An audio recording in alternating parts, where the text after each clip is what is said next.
Hello guys, hope you're well. Just dropping in for some thoughts and analysis on the good news that came out over the weekend. William Saliba, according to a report from David Ornstein in The Athletic, has agreed a new contract at Arsenal. Fantastic news, and there was a lot of jubilation I saw on social media. Lots of people rushing out to buy bottles of tequila to celebrate, and with good reason, because this is a really talented player and a player that I've followed really closely. I mean, I went to Saint Etienne to watch him when he was there. I've been to Marseille to watch him. I've spoken to his coaches at pretty much every club that he's played for. And I thought it'd be interesting to give you some of my perspective and insight on keeping Saliba, what it means, his development. There was always that room for doubt with him because he'd had quite a difficult time in his first few years at Arsenal. The stories are well known by now. You know, he came back after COVID, wanted to play in the French Cup final, wasn't given permission by the club. That was a bone of contention. Don't think the coaching staff were particularly enamoured with his performances in pre-season training. They failed to organise a subsequent loan for him, didn't register him for the European squad. It stacks up, right? Things really weren't looking good for him. And he had the loan at Nice, which went well. Then he went to Marseille. That went really well. So well, in fact, you did wonder if he'd want to come back. He did come back because, from what I was told, he just wouldn't accept failing at Arsenal. He wouldn't accept having that black mark on his CV of, well, it didn't work out. I think William Saliba is someone who has a career plan in mind, someone who thinks about wanting to have a legacy. I think he's incredibly mature for his age. He's shown that all the way since he was a teenager. The way he interacts with his teammates, the way he interacts with staff, the way he behaves, incredibly mature. One or two incidents aside. And as I said, I think he was so determined to come back at Arsenal and make a success of it. And what a success he did make of that first year in North London. Settled so brilliantly. You know, it's easy to forget now, but Ben White and Gabriel were actually a pretty good partnership the year before. And most people assumed they'd be the first choice partnership in the year that followed. In pre-season, Arteta used White as a right back because Tomiyasu was out injured. Saliba alongside Gabriel, and frankly, he's never looked back. He settled so quickly. His impact in the Premier League was so impressive. The poise, he was imperious at times. Not just the way he moved off the ball, the intelligence of his positioning, not having to dive in and make challenges, but also what he did with the ball. I can talk to you a bit about that and how much he improved that during his time at Nice shortly. So he came in and he was brilliant. After the World Cup, a little bit of a wobble. I think when you're that kind of size, that kind of body type, that kind of physiology, it can take a little bit longer to get going. I think he needs the rhythm of games, and we saw that. But then he regained his form, regained his customary composure. And obviously the back injury that happened at the end of the season, well, we saw the degree to which that derailed us, the damage that that did to our season and our title bid. I think that speaks volumes.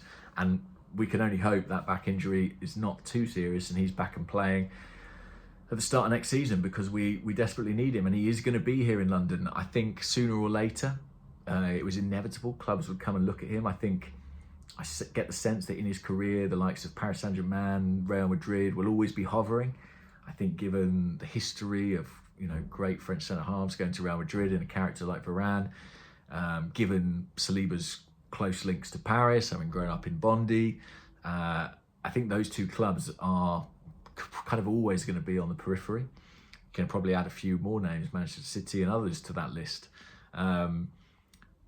But he sees his immediate future at Arsenal. And I think that's fantastic. It tells you great things about the club, where we are at this point in time, the project. Yet another young player committing. What a message that sends. And he can be a building block for a team. You know, a great central defensive pairing is integral to any successful side. And I really think in Gabriel and Saliba, we have a young duo who are still improving, still getting better, still developing that understanding. And I hope we can just see more and more of them next season. I mentioned his ability on the ball, and I wrote a piece which is up on The Athletic today. I wrote it shortly before I went on paternity leave. So I always had some confidence this deal would get done. And it's all about how his time in France saw him develop as a player, and particularly his loan spells in France, how they helped him. And I spoke to his manager at OGC Nice, Adrian Asia, who's got a bit of a connection with Arsenal actually, because Asia was the assistant to Lucien Favre when he was the head coach at Servette. He's got quite a long history with the Swiss side Servette. And when Philippe Senderos was 16, Adrian spent a lot of time doing one-to-one drills with Senderos, turning him into, at that time, may seem ludicrous now for people who remember kind of Senderos' struggles later in his career, but the premier young central defender in Europe, one who Arsenal had to fight Real Madrid to sign. So Adrian knows a thing or two about a young defender and working with them. And when he got Saliba in, he spent a lot of time working on his ability in small spaces.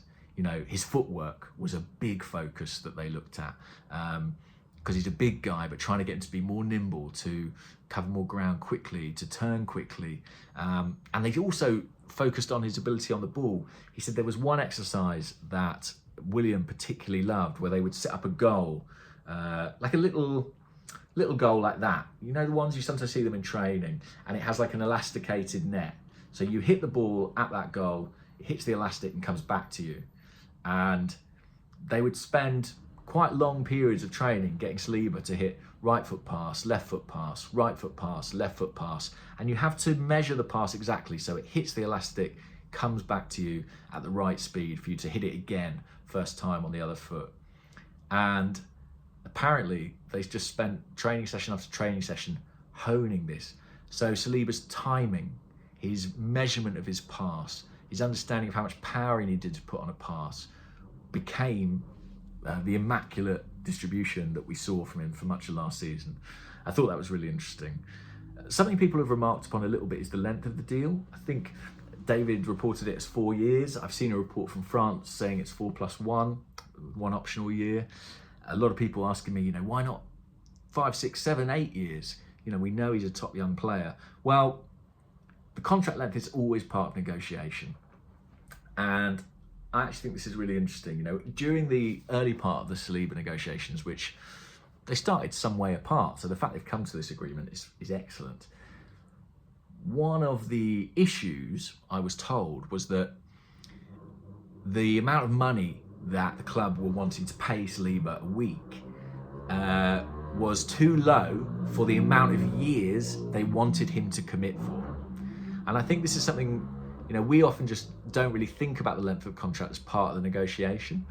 But for an agent, it is, because the longer the contract you sign, the longer you have to wait until you can renegotiate. So if you've got a player like William Saliba, who's tremendously confident in his own ability, and I'm sure his agent is as well, big believers in what he might accomplish in the next 5 years, you are not going to sign a contract at a certain wage, knowing that it means you can't sit down again at the negotiating table for 3, 4, 5 years, right? That would be ludicrous. And that's one of the reasons that I think these very long contracts Chelsea have given out will have to have hikes built into them so that players can continue to improve their earnings as they develop.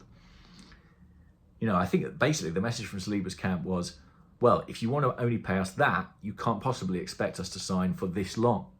So ultimately, a compromise has been reached there. Arsenal presumably have come up in their wage offer, and maybe they've come down a bit in the amount of years that they want Saliba to sign for. And that will have been done on the understanding that if he plays well, if Arsenal continue to improve, if he continues to develop, in 2 years' time, maybe 3 years' time, they will sit down again and talk to William Saliba again and offer him improved terms.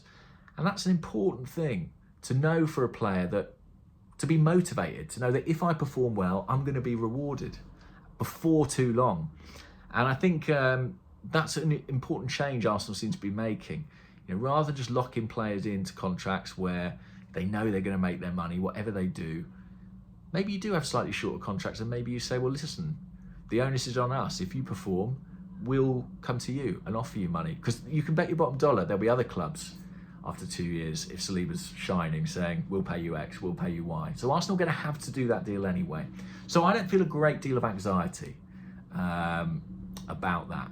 I do sort of feel that Saliba, I just have this gut feeling that he's not going to be an Arsenal man until he's 35. I think he'll want to play in Paris. I think he might want to play in Spain. But we shall see. If Arsenal continue to improve and match his ambitions, then who knows? The important thing is that we've not disrupted an absolute cornerstone of our team in that central defensive partnership.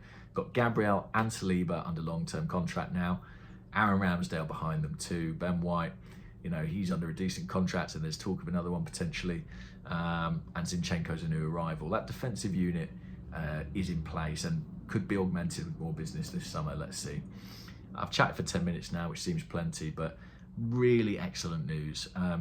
Just a few things coming up on here. I'm probably going to do a sort of squad analysis, like kind of discussing each area of the squad, each position, and what I think could happen in the summer, or might happen, or maybe should happen. So I'll look to get that out over the next week or two. But yeah, thank you for watching these. Please do like and subscribe. It's much appreciated. And I'll chat to you all soon. Yeah. Saliba.